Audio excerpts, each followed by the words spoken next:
Hello guys, this is Gaurav Shrivastava, your online teacher.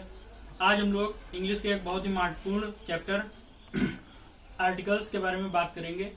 यह chapter competition के लिए 9th से लेकर इंटर तक की क्लासों के लिए बहुत ही महत्वपूर्ण है। चलिए देखते हैं इसके बारे में। जैसा कि बोर्ड पे पढ़ा है, आर्टिकल आर्टिकल क्या है और कितने प्रकार का है, पहले हम इसके बारे में बात करेंगे। आर्टिकल एडजेक्टिव का ही एक भाग है, ये कुछ और नहीं है। इसकी डेफिनेशन हम कुछ और नहीं दे सकते हैं। यह एडजेक्टिव का ही एक भाग है जो डिटरमिनर के रूप में वाक्यों में यूज होता है। आर्टिकल के बारे में और भी बहुत कुछ मिलता है हमको। आर्टिकल के माने अनुच्छेद भी होता है। आर्टिकल के माने अनुच्छेद, पहली हिंदी इसकी होगी। और दूसरी हिंदी आर्टिकल के माने का मतलब लगेज से होता है। लगेज का मतलब हम लोग जानते हैं सामान। जैसे ये आर्टिकल घर में पड़े हुए हैं, इस तरह से हम कह सकते हैं कि आर्टिकल की दो मीनिंग हुई। यहाँ आर्टिकल की हिंदी जो हम एडजेक्टिव के रूप में ले रहे हैं, अग्रपद जिसको हम कह सकते हैं।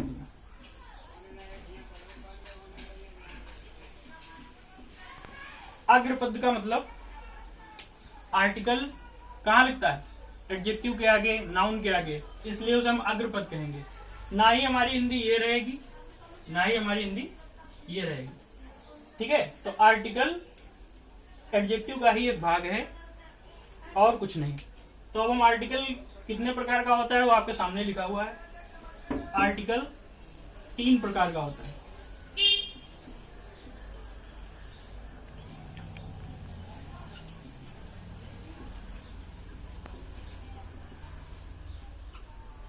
आर्टिकल 3 प्रकार का होता है। वो जो सामने लिखे हैं उन्हीं को नीचे उतार लेते हैं। ए, एन एंड डी। अब यहां पर 3 प्रकार के आर्टिकल के बाद हम ये जानेंगे आर्टिकल कितने प्रकार का होता है। 3 प्रकार के आर्टिकल हमारे सामने लिखे हुए हैं, ए एंड द। इनकी कैटेगरी बदलेगी तो ये 2 प्रकार का ही रह जाएगा। एक होगा हमारा इंडेफिनिट आर्टिकल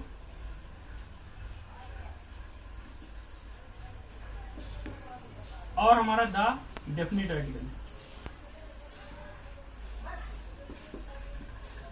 अब जैसा कि नाम से हमें मालूम चल रहा है, डेफिनिट का मतलब निश्चित, इंडेफिनिट का मतलब अनिश्चित। डेफिनिट आर्टिकल द है और इंडेफिनिट आर्टिकल ए और एन है। अब हम ये जानेंगे कि द की प्रोनाउंसिएशन कितने प्रकार से हो सकती है। द की प्रोनाउंसिएशन 2 प्रकार से हो सकती है। एक हो सकती है द, एक हो सकती है दी। इसी प्रकार से यहाँ पर ए की एक होगी आ, एक होगी ए। सेम एन का भी 2 है। एक होगा एन और एक होगा अन। 90% हम इसको आ पढ़ेंगे, 90% इसको भी हम अन पढ़ेंगे। अब कोई जरूरी नहीं है कि हम इसको हर जगह आ ही पढ़ें। इनके प्रोनाउंसिएशन के बारे में मतभेद बहुत कम है। प्रोनाउंसिएशन का मेन मतलब यहाँ पर हमें मिलता है द और दी में। जब हम इसको दी पढ़ेंगे तो हमारे पास होना चाहिए दी प्लस वावल साउंड। मतलब कि जब हम द को दी पढ़ेंगे तो उसके पीछे, द के पीछे कोई ऐसा वर्ड आना चाहिए जिसका प्रोनाउंसिएशन वावेल साउंड से हो रहा है। जैसे कि हम मूवी देखते हैं, मूवी के लास्ट में लिख के आता है दी एंड। यहां पर ये वावेल भी है, लेकिन इसका साउंड हम करेंगे तो क्या लिखेंगे? एंड। और ए हिंदी का क्या है? वावेल है, इसलिए यहां पर एंड भी लगा सकते हैं। लेकिन यहां पर दी एंड जो मूवी के लास्ट में लिख के आता है, तो यहां पर हम इसको दा ना पढ़ के दी पढ़ेंगे। और अगर हमारा साउंड होता है दा प्लस कॉन्सोनेंट साउंड,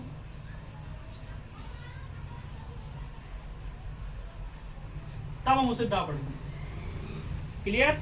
एक बार फिर से रिपीट करते हैं। आर्टिकल एडजेक्टिव का ही एक भाग है। उसकी हिंदी ना ही हम समान से लेंगे, ना ही अनुच्छेद से लेंगे। आर्टिकल की हिंदी यहाँ पर हम लेंगे अग्रपद। आर्टिकल 3 है, ए, एन और द। ठीक है, आर्टिकल की टाइप होते हैं 2, इंडेफिनिट आर्टिकल और डेफिनिट आर्टिकल। तीनों का 2 प्रकार से प्रोनाउंसिएशन कर सकते हैं हम। ए का आ और ए कर सकते हैं, 90% हम आ ही करेंगे, और दूसरे एन का अन और एन कर सकते हैं, 90% हम अन करेंगे। इसी प्रकार से द जो डेफिनेट आर्टिकल है उसका द प्लस कॉन्सोनेंट साउंड होगा तो हम उसे द पढ़ेंगे, और जब भी वावेल साउंड उसके पीछे से होगा तो दी पढ़ेंगे। क्लियर?